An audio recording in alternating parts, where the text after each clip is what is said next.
How are we doing? Good, very good. Hope everybody had a wonderful weekend. Those of you who were with Serve Day yesterday, let's give a big hand. Good day out serving our community, living in our city. So good. It's my privilege to be here this morning. For those of you who don't know, maybe this is your first time, I'm Pastor Brandon Pardekooper, not Brandon Shank. I'm the other one. Pastor Brandon's out of town today, and so he tapped me in and called me up, and here I am, up in the big leagues. And so it's good to be here with you this morning. We moved here 2 years ago, and I love Virginia. How many of you love Virginia?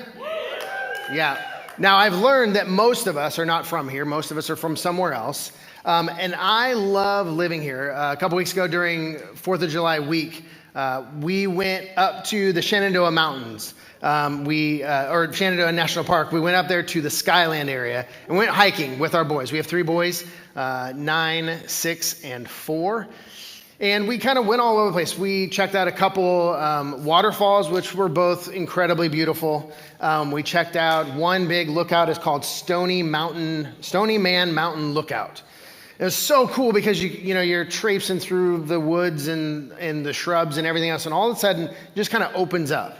And you're out on this big ledge, and you're looking at your death 1,000 feet down, and you're looking miles and miles and miles in front of you to, the multiple mountain ranges and the beautiful valley. It was so beautiful. But it was also really cool for me, to watch our 3 boys go hiking with us through, all of this up and down and all through the rocks and everything. They did wonderful. I think we did 10 miles and a little over like 700 feet in elevation. And with a little minor grumbling here and there, they all did it. I didn't have to carry anybody. They all just kind of went with mom and dad on this crazy adventure up the mountain, out onto this ledge, looking out. Now, mom had a little hard time on the ledge. The boys, because they would just, again, it's 1,000 feet down. And they're just walking out like, hey, look at that.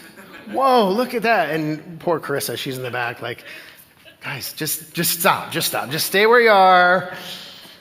But they just went, and we went to these waterfalls, and they're, jumping in the pools, and they don't care what's in the water. It's water. It's hot out. We're sweating. And so they pool. They threw their shoes off and jumped in. They don't care. They just kind of have this carefree attitude about everything. There was one point, it was actually our first hike. We had just gotten there, and we wanted to go up to the lookout. That was the first thing we wanted to do. And we're about, 15, 20 minutes in, and it just starts pouring. And so we're like, what do we do? And so I'm like, okay, well, let's go stand under these pine trees. There was a grouping of pine trees. And so we all kind of walked over, and we stood under these pine trees. And, both Chris and I, we were like, the kids are out here, it's pouring down rain, it's storming, like we're under trees, we're out in the middle of nowhere, like what do we do? And the kids are like, wow, this is really cool. This is great. They didn't care, they just loved life, and they loved the adventure, and mom and dad take them on all kinds of stuff, and they just do it. And it's amazing to me to watch kids, because they're so amazing to kind of observe and to pay attention to and to look at. They just love life. And for those of you who are parents or have been parents, and your kids are all grown up and out of the house, think back to when they were little and how life was just fun for them. They just loved doing things. They loved the adventure. They had this, this attitude, this carefree attitude of like, hey, that's just cool. Let's just do it. And it's so fun to watch kids. I know when I'm out and about throughout my day, a lot of times I'll come across a family with kids, maybe at a restaurant or a coffee house or the store or whatever. And I love just watching them, because you can see they're going to push that button, and they're going to open that door, and they're going to run over there, and they're going to do this thing. And, and they're not my kids. So I'm like, wow, look at those kids. They're having so much fun. I love watching them, and I find myself, to a little of the chagrin of the parents, I find myself just smiling at them, because I'm like, they're just loving life. They're just enjoying it. There's just this carefree attitude in all of their actions and all their decisions. They just love life, and they're just innocent in everything they do. And this innocence that kids possess, it's the source of their deep trust in the world and their deep trust in people. they just trust innately. And sometimes I hear people say things to kids like, well, wait till you grow up. Or they say things like, just wait till you're older. Or the world just doesn't work like that. Unfortunately, I found myself saying that at times. Aiden, he's our oldest, he's a 9-year-old. And he's at this really challenging stage, at least for me. I don't think he feels that way, but I feel it. Because he's at this challenging stage where I want to preserve this innocent little boy. But as he's moving into preteen years, I know that I have to prepare him for the realities that are coming. The things that he's going to run into as a teenager and the difficulties that come as a middle schooler. I know those things are coming, and I find myself wanting to preserve his innocence, but also prepare him for what's coming. And what I see in my preparation and really honestly my protection of him, I see myself chiseling away his innocence, taking it away just a little bit at a time. Because in the end, as a dad, I want him to be ready for what's coming. I want him to be prepared because life is hard, life is challenging, life isn't always fair. All the time they're like, well, that's not fair. Well, that's not how life is, kids, right?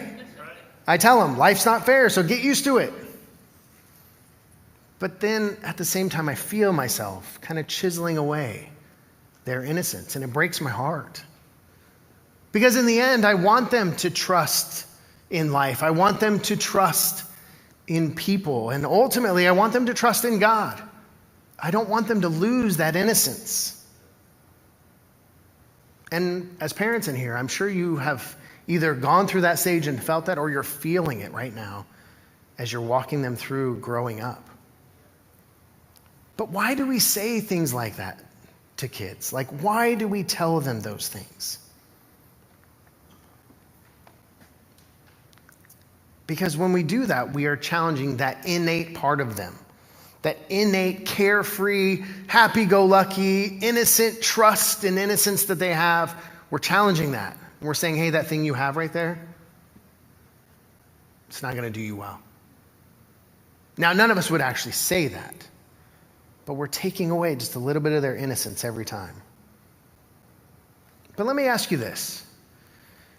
If when we were kids, our natural state, our innate, born, built-in part of us, if it was innocent and carefree and trusting, isn't that closer to how we were created to be? Isn't that how God really designed us? And so if that's the case, then I would ask, why don't we live life from a place of innocence and trust? Why? Now, Jesus taps into this in a story in Matthew. He taps into this kind of innocent, carefree life that kids have. It's in Matthew 19. Matthew 19, verses 13 through 15. I just want to read it. It says, one day some parents brought their children to Jesus so he could lay his hands on them and pray for them. But the disciples scolded the parents for bothering him.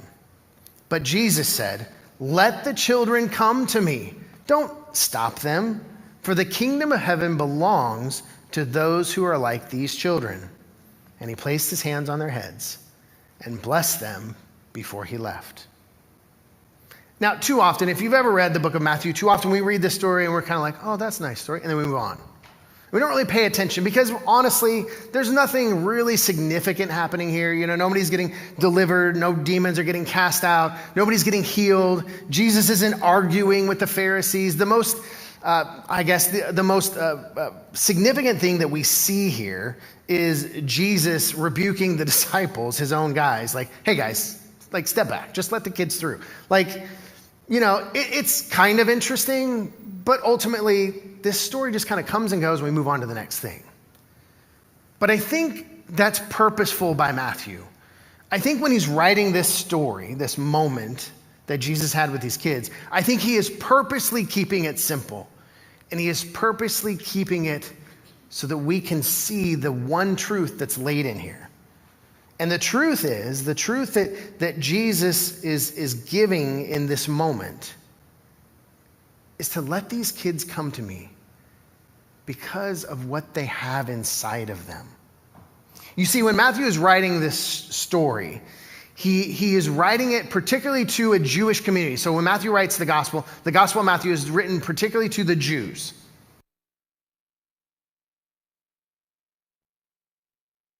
What it meant or how to get into the kingdom of God.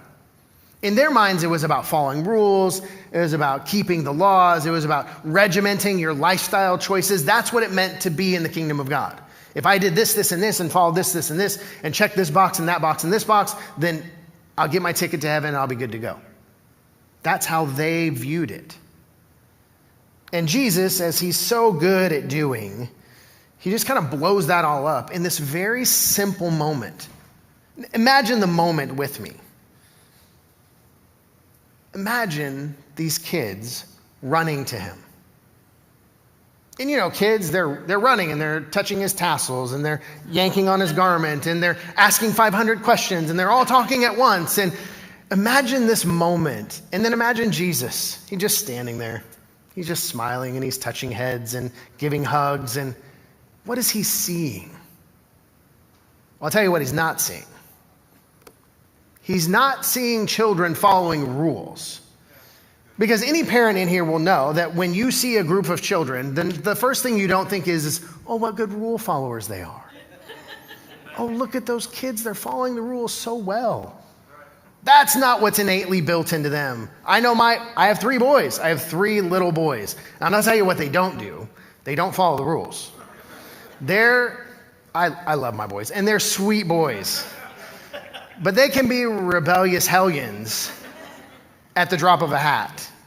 And unfortunately, I blame it on their mom. Nobody believes that. So what is Jesus seeing in this moment? He's seeing their innocence. They're just running to him. And they're being kids. And they're laughing and chatting and smiling and talking and giving hugs. And because that's what kids are. They're just innocent and trusting. And what does he say? What does Jesus say then in this moment? In this innocent moment where all these kids are around him, he says, these kids are the example of what it means to be in the kingdom of God.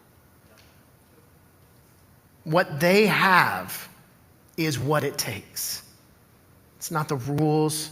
It's not the laws. It's not the regiments. It's the innocence and the trust that these kids have. That's what gets you into the kingdom of heaven. And this is what James is tapping into in chapter 5 of his letter.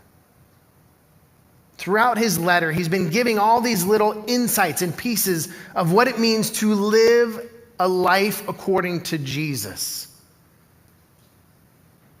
James doesn't introduce a lot of new things. He just takes what Jesus said and expounds on it.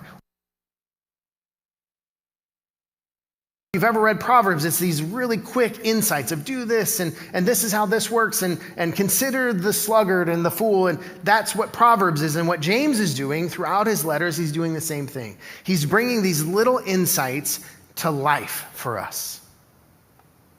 And what James is doing as he's closing out his letter, as he comes into what we would say is chapter 5, what he's doing is he's closing it out with one simple message. And that message is trust in God. But why? Why is he going to close his letter out with this simple truth, trust in God? Why? Well, what we have to understand is that when James is writing this letter, it's right around 62 AD. It's right before the temple in Jerusalem is destroyed. The temple in Jerusalem is destroyed in 70 AD, so it's a few years before it. It's at this time when persecution of the Christians is rising. The Jews have separated themselves from the Christians, and the Christians They're really on their own, and they're doing radical things, and you know who doesn't like that? It's the Romans. The Romans don't like it. And because the Christians are bringing bad mojo on the Jews from the Romans, the Jews are separating out, the Christians are on their own, the Romans are coming down, and the Christians are caught in this religious political battle between the Romans and the Jews, and both sides are persecuting Christians. The Christians are suffering in Jerusalem at this point. And so what they're doing is they're picking up and they're moving on. They're spreading all throughout the Roman Empire. And so what James is wanting to do is he's wanting to hammer home this message. As you're spreading out and as you're going about whatever it is you're doing in all these parts of Rome, trust in God. Because how many of you know when you move, it's not simple and it's not easy. And sometimes things don't work out. Things can be challenging. When we moved here, we had all these great plans. Everything was going to be wonderful. We were going to move here and everything's going to be this dream come true. And you know what happened? We didn't have anywhere to live. We had nowhere to go. Sold our house. Yay, sold the house. Packed up all our stuff. Yay, we packed up all our stuff. And then we didn't have anywhere to go. And so we had an RV. We had friends who said, hey, you can borrow our RV. And we did. And we lived in it for 4 months. And it was crazy. All 5 of us in this little tiny RV. And it was fun. And you know what? To this day, the boys are like, oh, I wish we could go back to the RV. I miss the RV. But how many of you know when you're moving around and doing things, especially when you're running from persecution, things don't always work out the way you want them to? And James is wanting to remind everybody, remind the Christians as they're leaving, hey, as you're going, trust in God. But he has 2 parts to this. There's 2 pieces that he gives us. And so we're going to start in James 5, verses 1 through 6. It says, come now, you rich, weep and howl for the miseries that are coming upon you. Your riches have rotted, and your garments are moth-eaten. Your gold and silver are corroded, and their corrosion will be evidence against you and will eat your flesh like fire. Whew, that's rough. You have laid up treasure in the last days. Behold, the wages of the laborers who mowed your fields, which you kept back by fraud, are crying out against you. And the cries of the harvesters have reached the ears of the Lord of hosts. Now you're in trouble. You have lived on the earth in luxury and in self-indulgence. You have fattened your hearts in a day of slaughter. You have condemned and murdered the righteous person, and he does not resist you. Now, what this passage is not about. It's not about not being wealthy. Sometimes, if you read commentaries or even some of your study Bibles, will say that this is a warning against being rich. No. If you look at the entirety of James, you look at the whole book, this isn't about being rich, it's about how you treat people.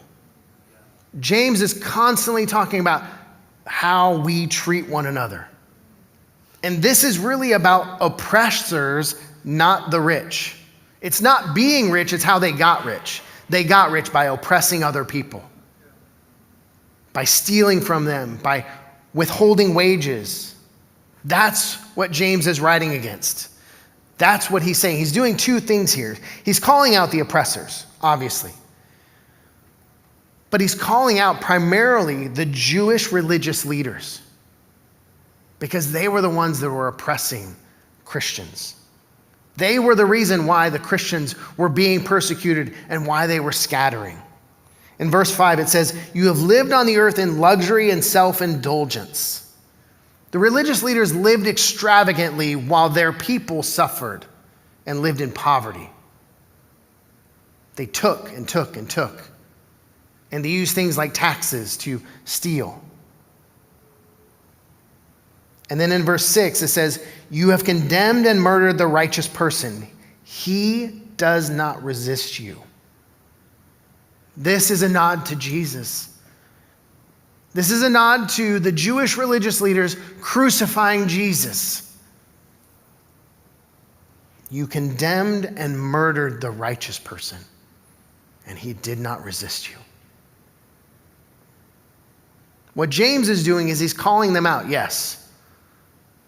But what he's really doing is he's comforting those who are suffering. Because he's reminding them, judgment is coming for the oppressors. God is moving against them. And that's going to lead us then into verse 7. Be patient, therefore, brothers, until the coming of the Lord. See how the farmer waits for the precious fruit of the earth, being patient about it, until it receives the early and the late rains. You also be patient. Establish your hearts, for the coming of the Lord is at hand. Do not grumble against one another, brothers, so that you may not be judged. Behold, the judge is standing at the door. As an example of suffering and patience, brothers, take the prophets who spoke in the name of the Lord. Behold, we consider those blessed who remain steadfast. You have heard of the steadfastness of Job, and you have seen the purpose of the Lord, how the Lord is compassionate and mercy. But above all, my brothers, do not swear either by heaven or by earth or by any other oath, but let your yes be yes and your no be no, so you may not fall under condemnation. Again, James is talking to this scattering group of Christians who are all over the Roman Empire. And they're running from fear. They're running from having their families destroyed. They're running from having their things taken from them. They're running. And James wants to make sure that they understand judgment is coming for the oppressors. And this is prophetic because, like I said, this is about 62 AD. And in 70 AD, Rome marches on Jerusalem and the temple's destroyed. And the religious leaders of the Jews then go into hiding. Judgment was coming. And what James is saying is, hey, those of you who have suffered, take heart, hold tight, trust in God, because he will take care of it. He will take care of you. Are you suffering? Are you persecuted? Most of us don't live life in a state of persecution. But some of us do. Some of us, we get razzed at work because we're Christians, or we get razzed in our neighborhood, or so-and-so across the way doesn't like us because we're Christians. Sometimes that happens. But more likely, we just walk through trials.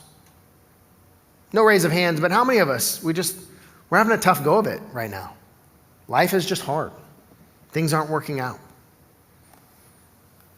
Some of us get taken advantage of. Some of us just struggle with frustration, discouragement, depression. Things are just hard sometimes. What James would say to you is the same thing he would say, or he did say, to the Christians who were scattering. Trust in the Lord. You have oppressors, God will take care of that. Others causing you to suffer, God will take care of that. Finances not coming in the way you need them to, God will take care of it. God will take care of you. So why is it so hard to trust God? Why? Why is it hard to trust God with our families and our finances? Why is it hard to trust God with our future and our friends and our foes? Why? Why is it so hard to trust God? Well, I'll tell you why it's hard for me. Honestly, I can't see him. I can trust my friend because I can see him. I know he's there, and I know he's going to do what he said he was going to do. And honestly, if he doesn't, I can punch him in the mouth. But God's not here. God's not there. I can't grab God and make him do what I want him to do. It's hard to trust God for me because I don't understand him.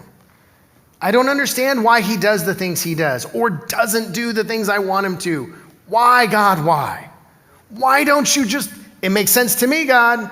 Here are all the circumstances. The logical next thing is this. Why are you not doing that? It's God, come on. Just come through for me here. I don't understand. It's hard for me because I can't influence him. And ultimately, I can't manipulate him. As a leader, I rely on my ability to lead people, to influence people, to help them find their best life possible and get things done. That's what I rely on. I can't lead God. God leads me. And I have to follow, even when I don't want to. But sometimes that makes it hard for me to trust him. I'm like, God, I could get this done if you just let me. I could just make this happen, God. Just step aside and let me do it. Why is it hard for you to trust God? What is it that keeps you from trusting God? And as you think of the reasons why you have a hard time trusting God, let me ask you, do those reasons have more to do with you or with him? Because I know when I look at my reasons for not trusting God, they have everything to do with me. Everything to do with my shortcomings, everything to do with my impatience, everything to do with my need for control, everything to do with my shortcomings and my narrow perspective. My issues with trusting God are not my issues with God. It's my issues. That's why I have a hard time trusting God. Has Jesus violated your trust before? Has Jesus promised you something and then not come through? Has Jesus abandoned you? Now, I would say that I feel like Jesus abandoned me. I feel like God didn't come through for me. I feel like God violated my trust. But if I step back, put my emotions aside, and objectively look at things, what I see is I'm the one that chose to put my trust in something else. I chose to trust in someone else, in some other circumstance, in some other situation. I chose to trust in my ability to just make it happen. I created my own escape hatch from my suffering. I did that. God didn't let me down. I just didn't give him the time he needed to make it come through. I lost patience. I forced the situation. And this is what James is warning the Christians who are fleeing to not do. He's telling them blessings will come.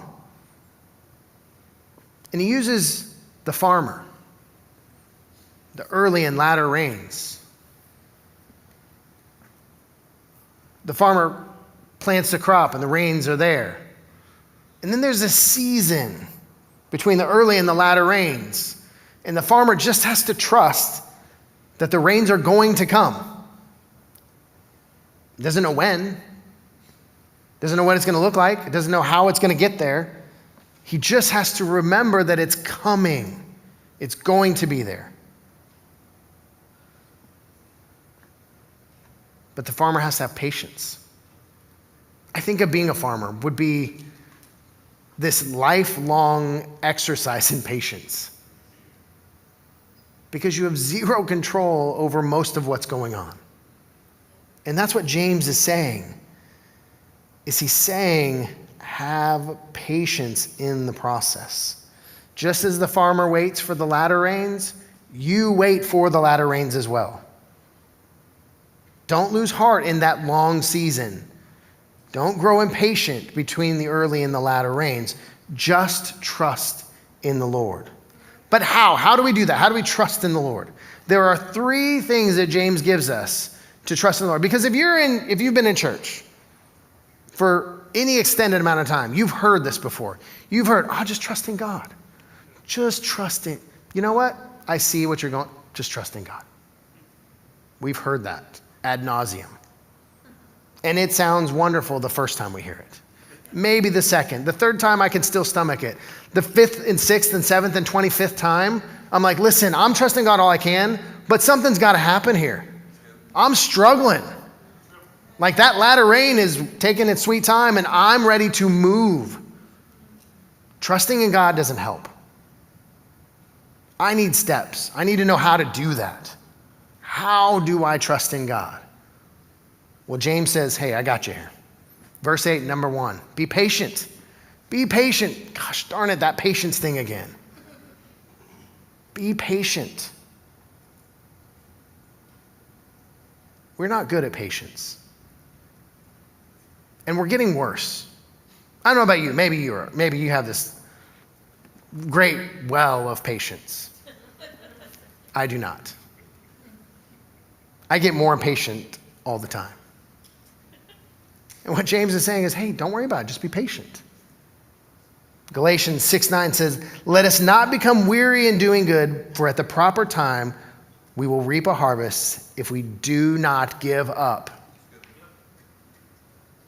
Be patient. Stay the course. Keep walking. Keep doing. Trust that God will see you through. Romans 5:3-5, it says, suffering produces endurance, and endurance produces character, and character produces hope, and hope does not put us to shame. How many of you want hope today? How many of you say, hey, I want more hope? Hope in the future, hope in my family, hope in my finances, hope in my kids, hope in my job, my career, hope. Hope that that crazy neighbor will move. Hope. You know how you get hope? You suffer. And you don't give up. What Paul is telling us in Romans is suffering produces endurance. And then once you have endurance, then you'll have the character that you need to then have the hope that's necessary to get through the suffering that you started with. You can't short circuit that process. You can't just wake up and say, hey, I have hope today.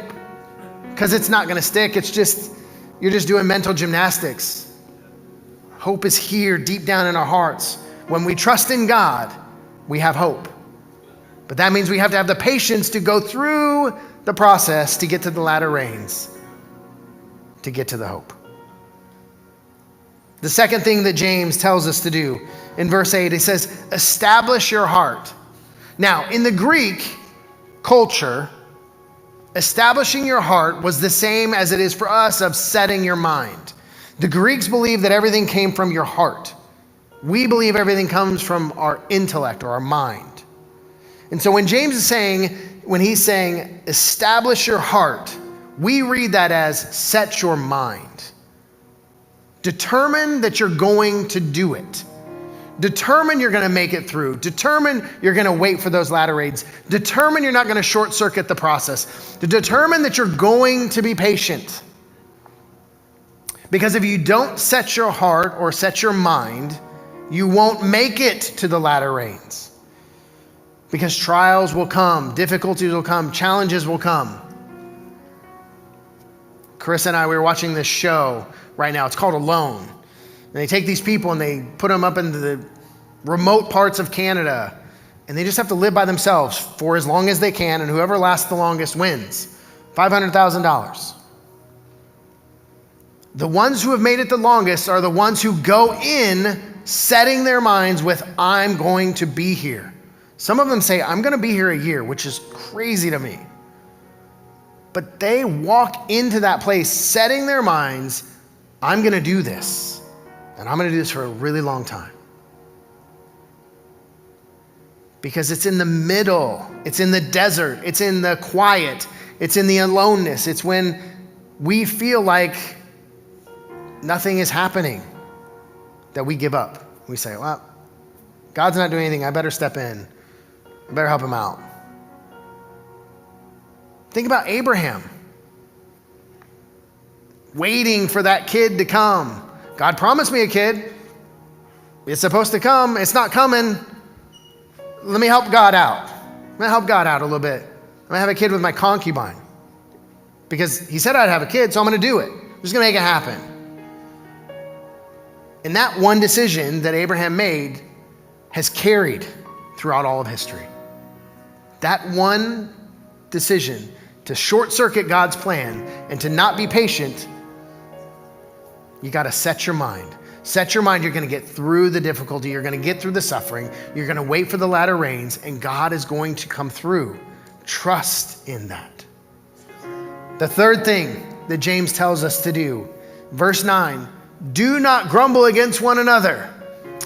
Come on, James. That's our favorite thing to do. We love talking about other people. Thank you, social media. You gave me a reason to talk about other people without feeling judged all the time. Right? Isn't that what we love to do, is talk about others? Well, he didn't do that. Did you see that thing that they did?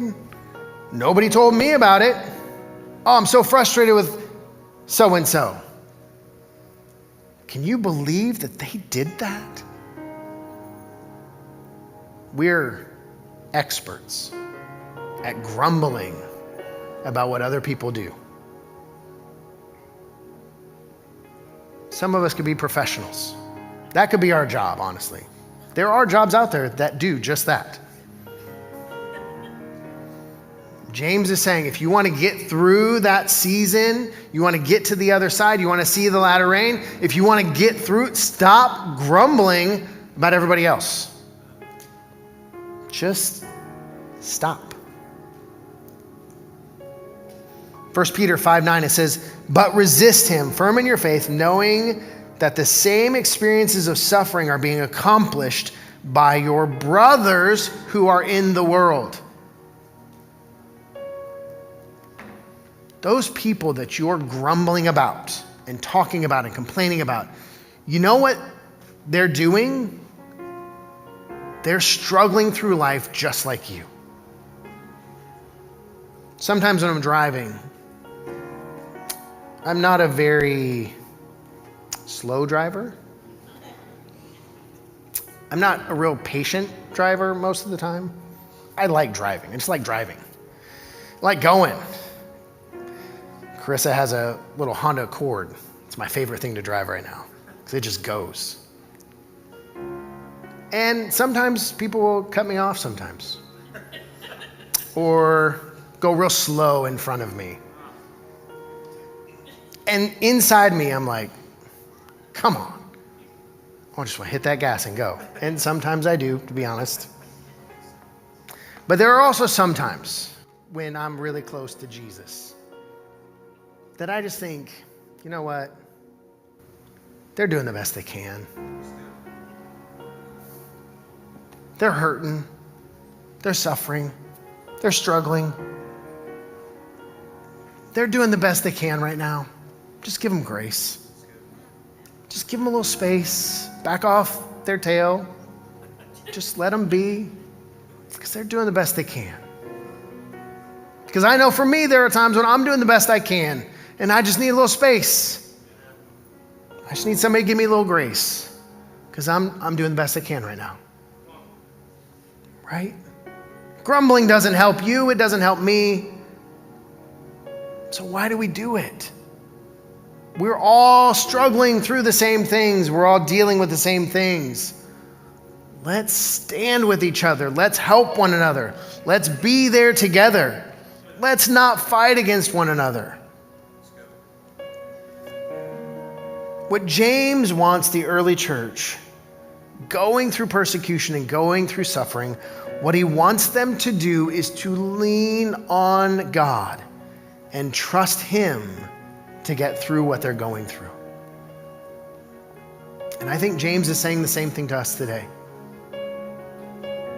In the midst of your suffering, in the midst of your pain, in the midst of your disappointment and your hurt and your struggle and your doubt, in the midst of your financial challenges, in the midst of your depression, in the midst of all of that stuff, James is saying, just trust in God. Be patient. Establish your heart. Set your mind. And refuse to grumble against one another. We have a great community here at Palms. I mean, you saw that video, right, of everybody helping out and being a part of Serve Day. Like, if that doesn't move you, like, check your pulse, because something's not connected. This is a great community of people to be a part of. And we need to hold each other up and walk with one another through difficulties because we're all going through it. I had a pastor friend of mine who who mentored me, and he used to say, everybody is either going into a problem or is in a problem or just came out of a problem. We're all somewhere in that continuum, which means we can either support someone, walk with someone, or let someone support us. We need one another. Relationship with Jesus was never meant to be done alone. It was always meant to be done in community. And we have an awesome community here at Palms. So let's stand together with one another and not grumble about each other. Proverbs 3:5-6 says, trust in the Lord with all your heart and lean not on your own understanding. In all your ways acknowledge him, and he will make your paths straight. Because he always comes through. It may not look the way you want it to. It may not be the outcome that you're wanting. But you know what Jesus is most concerned about with you? He's most concerned that you live your best life possible. And he knows exactly what that looks like. You don't. I don't. I think I do. But I know I don't. I know he does. And if I just stay in step with him and I be patient and rely on him and trust in him, he'll get me to that best life possible if I trust him. Won't you stand with me this morning?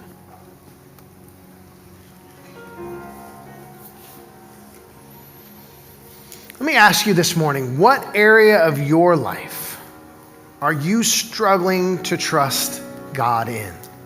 I know there's something. There has to be. All of us have somewhere in our lives that we're just struggling to trust God. Is it your job? Is it in your family? Maybe it's with your money or your future, your coworkers. What is it that you're holding on to? You're trying to finances, you're trying to understand, you're trying to figure it out and find your path and know your way, but you're holding on to it. You got it covered. And maybe you'll give God a little peek, but then you hold it back. You're like, no, God, I got this. I got this, God. You go worry about everybody else. You go take care of those things over there. I got this. Don't you?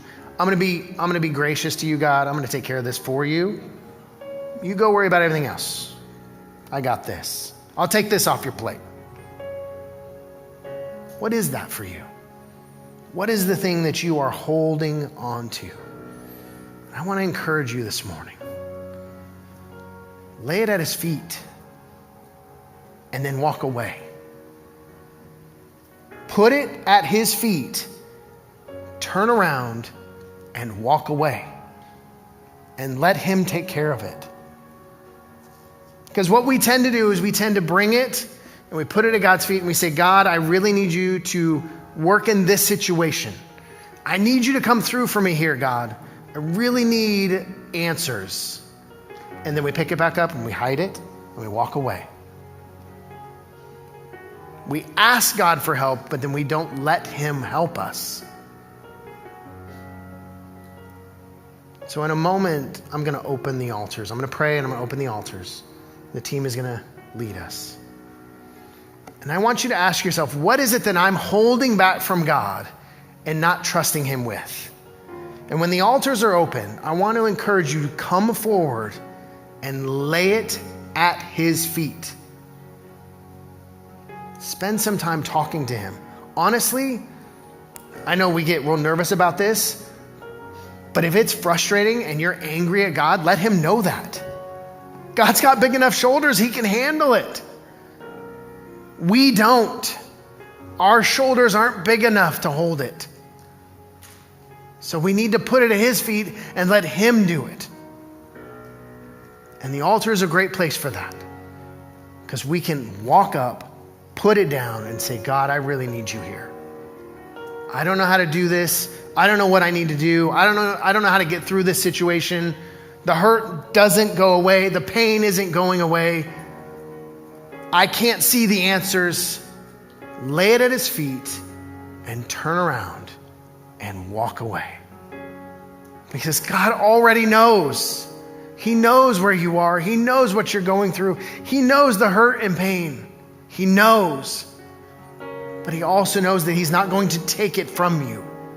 You have to willingly put it in front of him and say, I trust you, God. I trust you with what I'm going through. So I'm going to pray, and I want you to come to the altar and give him what you're not trusting him with. Lord Jesus, I thank you so much today for your word. And I thank you for James and this message that he gives us, God, that we need to trust you. God, we can't see our way through the difficulties. We can't see our way through the issues. We can't see our way through the problems. God, they're just too complex for us. But God, at the same time, we have a really hard time of putting it in your hands. We have a hard time laying it at your feet. We feel like we need to do something. We feel like we need to earn your blessings. And I pray that you will tear that away. Tear away the feeling that we have to earn it. Give us the courage, give us the boldness, give us the strength to come and lay it at your feet and to leave it there and to trust you to do great things in our lives. Because we can't and we need you. Move, God, in this moment. Move, God, in our lives. Move in our hearts. And see us through to the blessings of the latter rain. And we thank you, Lord, in your name. Amen. Hey, thanks for watching. Don't forget to subscribe so that you don't miss any new content or videos, and tell all your friends. Also, we're here live every Sunday. We'll see you soon.